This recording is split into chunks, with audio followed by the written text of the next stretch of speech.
বাবা আদম শহীদ রহমতুল্লাহ ইসলাম উনি ইসলাম প্রচার করতে আসছে বাংলাদেশে। মসজিদ বানাইছে আমলের। কাপুর আমলে তৈরি করছে।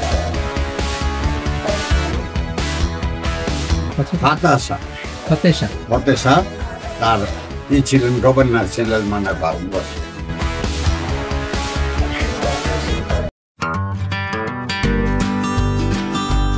সুদূর আরব দেশে জন্মগ্রহণ করেও ইসলাম ধর্ম প্রচারে ভারতবর্ষে এসেছিলেন আধ্যাত্মিক সাধক বাবা আদম।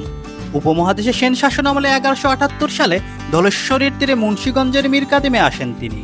তখন বিক্রমপুর তথা মুন্সীগঞ্জ ছিল বল্লাল সেনের রাজত্বে।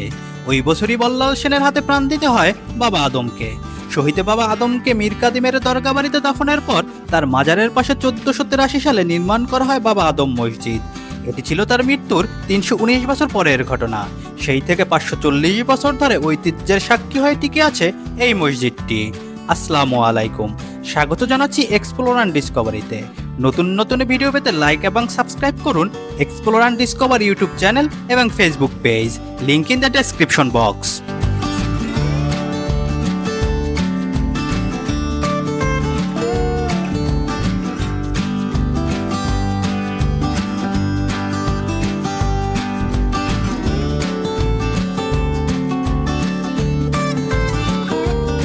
তৎকালীন ভারতবর্ষে যে কটি প্রাচীন মসজিদ ছিল সেগুলোর একটি বাবা আদম মসজিদ। বাংলার সুলতান জালালউদ্দিন ফতেহ শাহর শাসনামলে তার আগ্রহে এটি প্রতিষ্ঠা করা হয়। সৌদি আরবের পবিত্র মক্কা নগরের অদূরে তায়েফে 1099 সালে জন্মগ্রহণ করেন ইসলাম ধর্ম প্রচারক বাবা আদম। পরবর্তী সময় আধ্যাত্মিক জ্ঞান সাধনায় বরফের হযরত আব্দুল কাদের জিলানী রহমাতুল্লাহ সাহচর্য পেতে বর্তমান ইরাকের বাগদাদে আসেন তিনি এবং সেখানে শিক্ষা গ্রহণ করেন।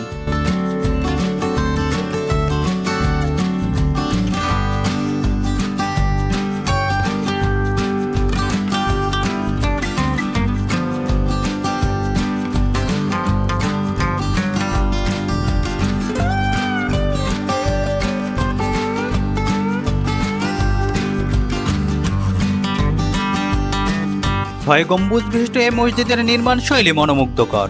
এটি দৈর্ঘ্যে 43 ফুট ও প্রস্থে 36 ফুট। দেয়াল প্রায় 4 ফুট চওড়া এবং ইট সুরকি দিয়ে ভেতরে গাঁথা। নির্মাণ নকশা বা স্থাপত্যকলা অনুযায়ী মসজিদ ভবন উত্তর দক্ষিণে লম্বা। সম্মুখ দিকে খিলানাকৃতির প্রবেশ পথ, দুই পাশে সম আকারের দুটি জানালা। মসজিদের সামনে উপরের দিকে রয়েছে ফার্সি ভাষায় খোদাই করা কালো পাথরের ফলক।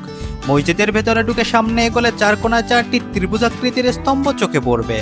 মসজিদের খিলান, দরজা, স্তম্ভের পাদদেশ, মেঝে ও ছাদের কার্নিশের নিচে ইট কেটে মুসলিম স্থাপত্যকলার অপূর্ব নকশাও লক্ষ্য করা যায়।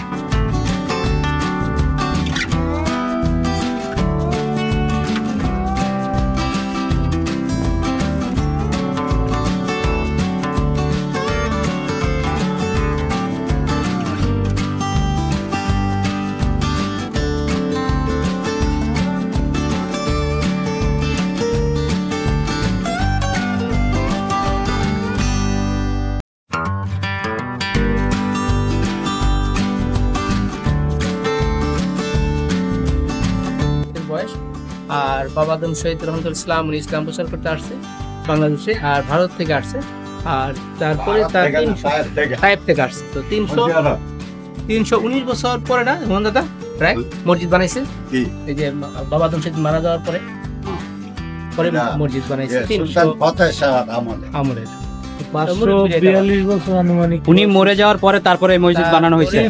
কাপুর আমলে তৈরি করছে। বাদশা কাপুর যখন ছিল মানে রাজত্ব করতে।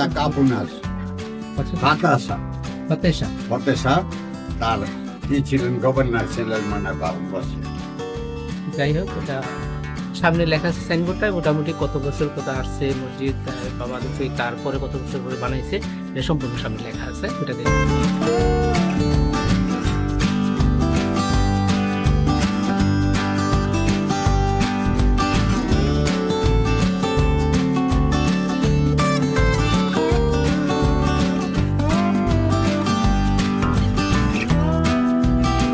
বইপত্র ঘেটে দেখা যায় ভারতবর্ষ প্রত্নতত্ত্ব জরিপ বিভাগ 1909 সালে একবার এই মসজিদ সংস্কার করে সংরক্ষণের উদ্যোগ নেয়, কিন্তু এরপর দীর্ঘ সময় সেভাবেই ফেলে রাখা হয়।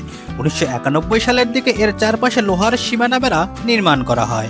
সে বছরই বাংলাদেশের সরকারের ডাক বিভাগ মসজিদের ছবি দিয়ে ডাক টিকিট প্রকাশ করেন।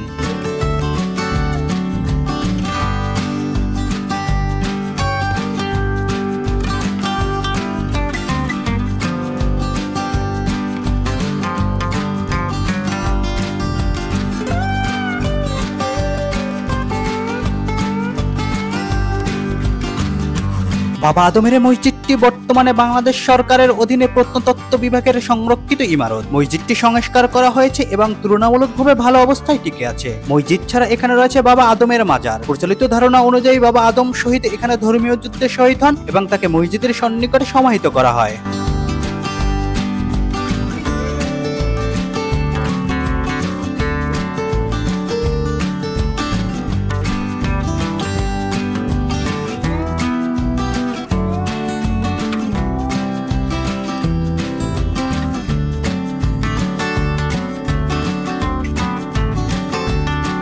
বাংলাদেশে মসজিদ স্থাপত্য বিকাশে স্থাপত্য রীতি ও অলঙ্করণ শৈলীর দিক থেকে পর্যবেক্ষণ করলে বাবা আদমের মসজিদ পরিণত মসজিদ স্থাপত্যের একটি উল্লেখযোগ্য নিদর্শন বলে বিবেচিত।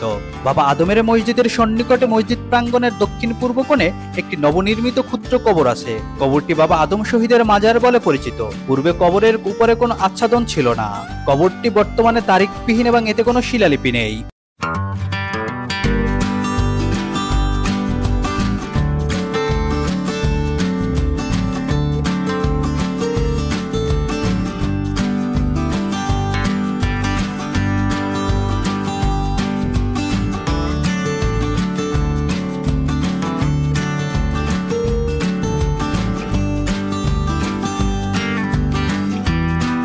শেষ করছি মুন্সিগঞ্জ ভ্রমণের ৬ষ্ঠ পর্ব।